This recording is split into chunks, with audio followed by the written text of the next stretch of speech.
CBC Newsmagazine. This is John Scott with the top news stories of the week and capsule-sized television documentaries. These are the sights and sounds of our time.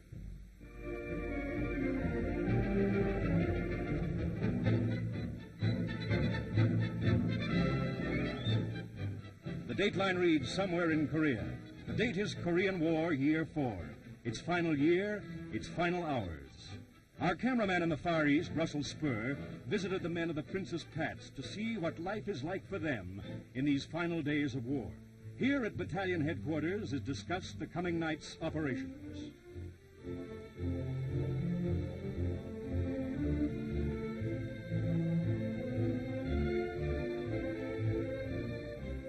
And in a hole where men live, where mortar men await orders, even though peace is almost here, here the war goes on.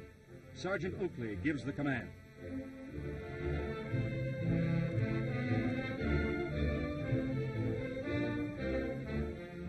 It's daily routine at points somewhere in Korea, this preparing for action. Private Thomas Summers of Hamilton and Private Ed Maloney of Ottawa are two of the men who operate the 3-inch mortar.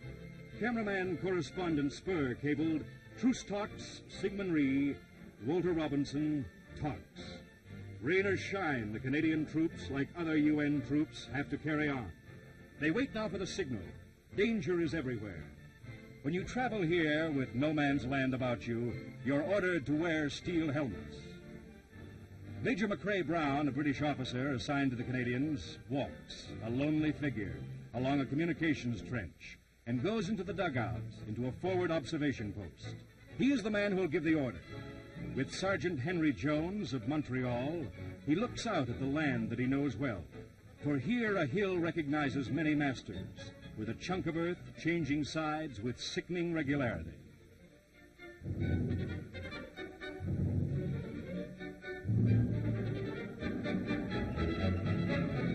Now, says Major Brown, now is the time. Fire! And mortar bombs whir, and the guns restlessly pull, push, echo.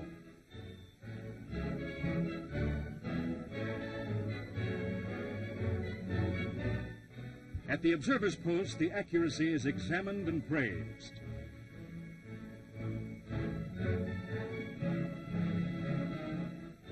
Private Percy Stinger of Toronto is one of the men on the 8-inch crew.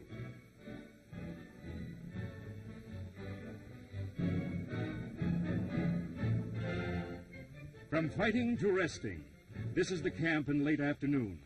Almost time for breakfast. The men have a reverse day with patrols at night.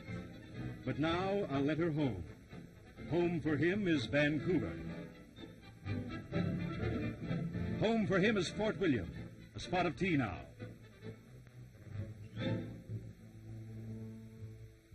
Perhaps to pass the time, waiting for dusk, a cleaning job. Time out for men like Bill Freeman of Hamilton, Johnny Dorling of Toronto. The men here come too from British Columbia, Quebec, and Winnipeg.